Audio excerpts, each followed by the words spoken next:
Hi everyone, and welcome to Remaking Tomorrow, a series of conversations about the future of teaching and learning. I'm Ryan Radzeski, here with Greg Baer, and we're the co-authors of When You Wonder, You're Learning, Mr. Rogers' enduring lessons for raising creative, curious, caring kids. This is a podcast powered by Remake Learning, a network that ignites engaging, relevant, and equitable learning in support of young people navigating rapid social and technological change. On today's episode, we're talking with Arthur G. Affleck III, Executive Director of the Association of Children's Museums, an international nonprofit that represents and advocates for children's museums in all 50 states and 16 countries. He's also an author, whose latest book is Conversations about Education, Career, and Life. Arthur, welcome to Remaking Tomorrow. Thank you. I am thrilled to be here. Arthur, so we've been doing this podcast for 2 years now, and you are our first in-studio guest. So welcome, first of all. And so for our listeners who don't know, we record this podcast in the basement of the Children's Museum of Pittsburgh. So I'm curious, Arthur, what brings you, the head of the Association of Children's Museums, to this children's museum? So this is my third visit to Pittsburgh in the last couple of months. I was here in December, and I'm thrilled to be here again. And I've come so much because I'm working with my dear friend and colleague, Jane Werner. This museum is one of our shining jewels in our community. And Jane and I are working together on an exciting new professional development initiative for the field, building on the many strengths at Pittsburgh, like their great museum lab and their great design work. But our new initiative will focus on helping our museums around the country to become more creative and innovative so that we can sustain our institutions into the future and serve children and families better. So everyone now knows, here we are in the basement of the Children's Museum in Pittsburgh, and Arthur, you've described this place. This place is full of exhibits and maker spaces and all sorts of hands-on opportunities for young and, in fact, older youth to do extraordinary things. And it's also a place that houses a school and a radio program and other extraordinary organizations. You've described children's museums as one of the fastest growing cultural industries in the world. Why so many children's museums? So I started my full-time work in the museum field in 2017 at the American Alliance of Museums, and that organization is the largest of the museum associations in the U.S. And in that role for 5 years, I got to move around the country pre-pandemic to see the growth of our museums. So generally, there has been an interest in culture, an interest in exposure to out-of-school experiences for kids in general. The pandemic hit, and there was a great challenge to museums. As a matter of fact, there was a prediction that a third of all museums would close permanently, and that was a prediction that was written about by some of my colleagues. Fortunately for children's museums, that did not happen. Many of our museums figured out how to provide virtual content, how to engage their audience in other ways.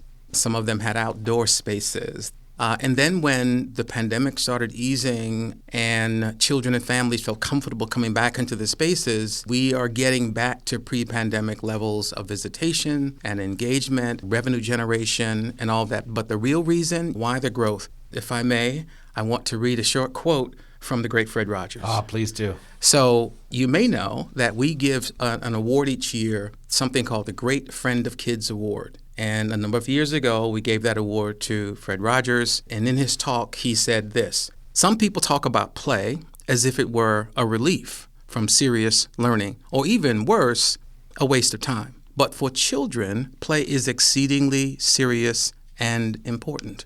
In fact, play is a way for children to learn who they are, how the world works, solve problems, and to express feelings. Yes, play is the real work of childhood."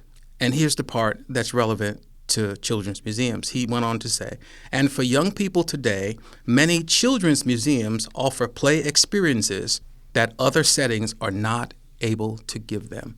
And so if I were in a courtroom, I'd rest my case. So it's interesting that you bring that up, Arthur, because when I hear the word museum, that word conjures a couple of things for me. I think quiet, I think art, I think maybe dinosaur bones, if I'm lucky. But if you go upstairs, in this children's museum at least, that's not what you see at all. You see play, as you just described. So For our listeners who've never been to a children's museum, or maybe it's been a really long time, can you help differentiate children's museums as they are today from museums as we might typically imagine them? Like, what makes a museum uniquely for children? I'm on the board of the International Council of Museums, the U.S. section, and they spent like 18 months, 2 years coming up with a definition of what a museum is, and people argued and fought. They came down with something like a museum is a nonprofit, permanent institution in the service of society that researches, collects, conserves, interprets, and exhibits tangible and intangible heritage. They also offer experiences for education, enjoyment, reflection, and knowledge. So children's museums, some have collections, but we focus less on collections and more on providing immersive, hands-on, play-based exhibits and experiences for children and families. We believe that learning happens best and joy occurs when there is engagement and involvement and iteration. And the beautiful thing about children's museums is that you can't fail at playing. There's no wrong way to play. So we say, try it again, try it this way.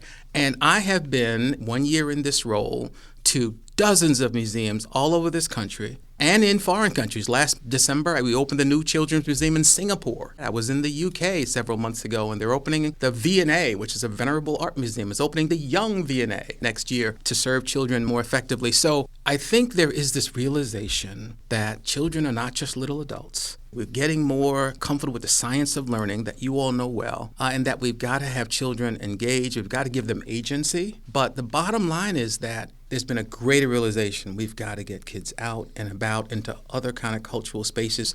We love the way that you've described children's museums. And for our listeners, as we talk about play, there are elements of free-for-all. We're not talking about free-for-all. This is not a Chuck E. Cheese restaurant, as great as a Chuck E. Cheese restaurant can be, right? There is design, there is art, there's subject matter. In fact, you've talked about the 4 dimensions of children's museums as being local destinations, community resources, advocates for children, and educational laboratories. So what do you mean by educational laboratories? How can museums complement what happens at, say, school? We know that children spend much more time outside of school than they are in school. But we also know that we've got to do a better job of designing and redesigning educational experiences in schools, right? We have found that our museums, some of them have preschools, some of them have charter schools. There are things called museum schools where the museum is the school. I've been to those places as well, which is fascinating, and they use everything in the museum to teach the curriculum. I could name museums that have written their own curriculum for early learning. So all of that is, I think, tremendous and great. And then what we do is connect with schools to say, let's try some things. And so in-service and pre-service teachers come into some museums to learn and talk about how they can work together and how they can learn from what we're doing in the museum with playful learning techniques. You may or may not know that there's one state, New Hampshire, that actually wrote into their legislation that playful learning and play must be a part of the pre-K curricula throughout the state.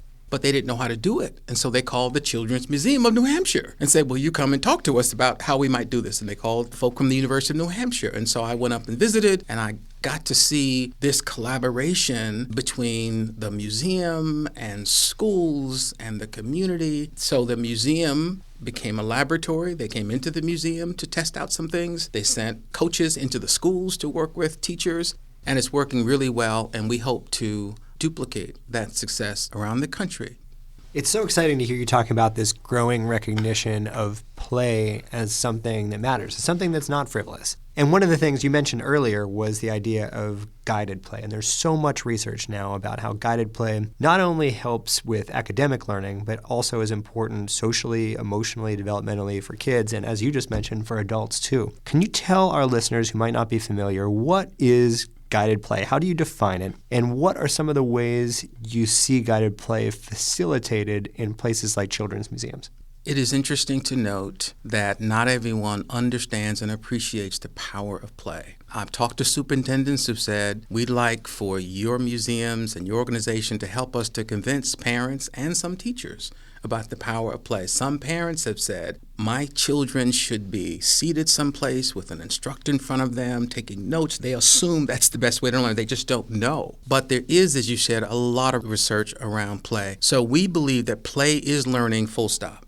But Guided play is a bit more valuable because in guided play, there's a learning objective, right? In guided play, children still have agency. They still decide, I want to go here or have that experience over here. But the adult then supports the experience by making a suggestion or by asking a question, or if the child gets stuck someplace, maybe helping them to look at things another way, but always allowing the child to have agency, but moving toward that learning objective. And so our museums do that. We have museum educators and we have exhibit designers. We create hundreds of exhibits in some museums that create various experiences. Just give you one example, water play. Almost every museum has something. There's water play, has a climber, there's certain things they have. I have been in some museums and seen children which would not leave the water play area. And the parents are like, no, we have to see this. But it was so creatively designed. There were concepts of physics and concepts of just, hydration. They would talk. So it's amazing experiences. And that's just one example. The other thing we want to do with play and playful learning is we want to teach 21st century skills, collaboration, communication, confidence, creativity. And sometimes you see, in whether it's water play or whether it's in the maker spaces or whether it's in the climber, you see kids communicating and collaborating. And I was in one museum where they actually said there's a place in our climber where kids kind of can bump into each other and they have to negotiate that. There's no reason to, have a confrontation here. And they work it out and they communicate and they collaborate. And you go this way, I'll do this. And so it's a wonderful thing. So I think that children need more of all play, of unbridled, unstructured play, free play, and need more guided play. And that's what happens. Our museums have all of it. And I think that the well-being of children and families is greatly enhanced by the joy of experiencing our museums and learning and playing and growing together. It's possible I learned some of those skills of negotiation as a grown-up in the climber. It's possible, Ryan, that I got stuck. I have a 7-month-old son, and he can be inconsolable, right? Nothing's going to calm him down. But when I turn on the faucet and he can watch running water, he's just so into it. So, Russell, if you're listening to this one day, hopefully we've gone to see a water play exhibit. Maybe it's right here at the Children's Museum of Pittsburgh. This is Greg Baer along with Ryan Rudzeski. We're talking with Arthur G. Affleck III, Executive Director of the Association of Children's Museums. Around the country, Arthur, a lot of folks are talking about the youth mental health crisis. It's showing up in our schools, and surprise, surprise, it's showing up in our museums and other sites of learning. So how is it showing up in children's museums across the country? What on earth are children's museums doing and thinking about this? So one report from the American Academy of Pediatrics talked about how children need to develop a variety of skill sets to optimize their development and manage what they call toxic stress. And we're seeing that toxic stress manifested in our museums in a number of ways. One way is that front of house staff are seeing more aggression. A number of our museums have reported a greater amount of breakage of some of the exhibits. And so what we're working to do with our staff and leadership is to help staff to recognize some of these issues. I should hasten to add, sadly, in some places it's not just the children. In some places it's the parents who are getting into situations and acting out in ways that we would not expect. But there is this stress and this mental challenge. Now, the beauty is there's a lot of research that says that developmentally appropriate play with parents and peers present kind of a singular opportunity to help relieve some of the stress and promote social and emotional skills and self-regulation skills that lead to better executive function. We can't solve mental health issues. That's for the professionals, but we can ameliorate some of these symptoms. We can provide a respite. We can point parents and children to resources. The other thing about our museums that helps mental health is that our museums are intergenerational. All of that, I think, helps cement that bond. And those of us who've had the privilege of having grandparents around know that that other level of love and support can be so great. And so our museums facilitate all of that. And I'll just say this, that this work is so important. And as you think about mental health and what happens if we don't address these challenges with children, I love what the late, great Frederick Douglass said. And he said, it's far easier to build strong children than to repair broken men and women. Mm-hmm. And we spend an inordinate amount of resources trying to repair broken men and women. We see them every day. It is very difficult. It is easier if we put more resources into helping young people to develop the skills they need to be productive, happy, joyful, lifelong learners in society. And so that's our mission. That's a way that we help address some of these great mental health challenges. Arthur, you're also involved in some initiatives to bring that sense of joy and that sense of discovery and some of that guided play beyond the walls of children's museums, too. So a few months ago, we had friend of the show, Helen Hadani, here on Remaking Tomorrow, and she is the leader of something called Playful Learning Landscapes. We understand you're on the board. And Ryan, let me add to that, too. I think about the work of the Campaign for Grade Level Reading. Ralph Smith was also a previous guest. Our listeners might want to listen to that. They have an initiative called Everyday Places and Spaces. You're part of that, too. So how do we take this great work of children's museums out into our cities, our rural spaces, and really support playful learning landscapes?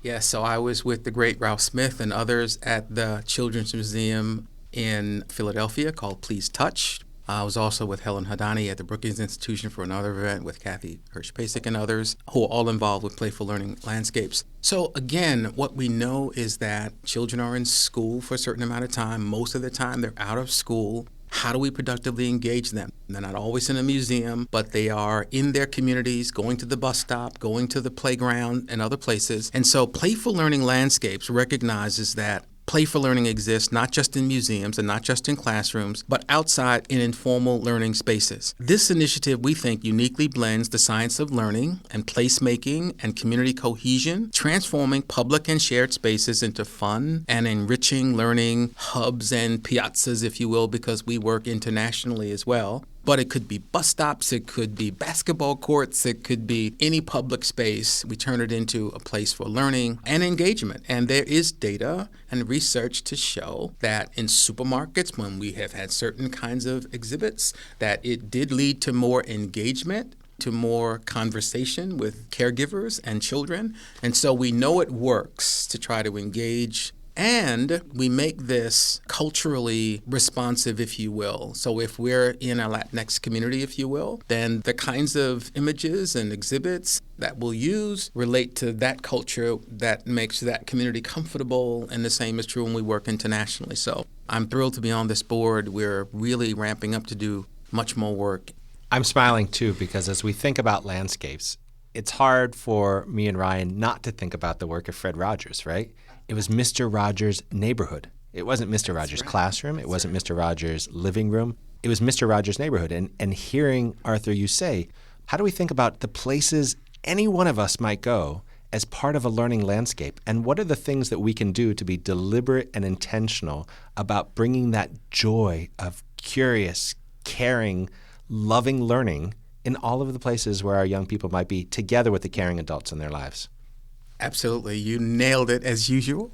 One of the things that Fred did, and frankly that children's museums are doing, is providing a space for parents, caregivers, families, and kids to have some sort of interaction that's going to be lasting, that's going to be moving, that's going to be fun together. And you're no stranger to this idea. Arthur, you are the author of a book that you co-wrote with your son called Conversations About Education, Careers, and Life. I'm holding the book in my hand right now. It's a beautiful little volume. Can you tell us a little bit about this book? Sure. So we have an interesting family history. So my parents never went to college, didn't even finish high school. But I went on to have 3 degrees. My wife is multiple degrees. And so we're a college-going family. Our oldest son went through museums with us and then went on to college, went to med school. He's a surgical resident now. My daughter is a master's in public health. My youngest son went to college for 1 year, honors dorm, all the perks, privileges, everything, and then decided one day, Dad, I think I want to leave school.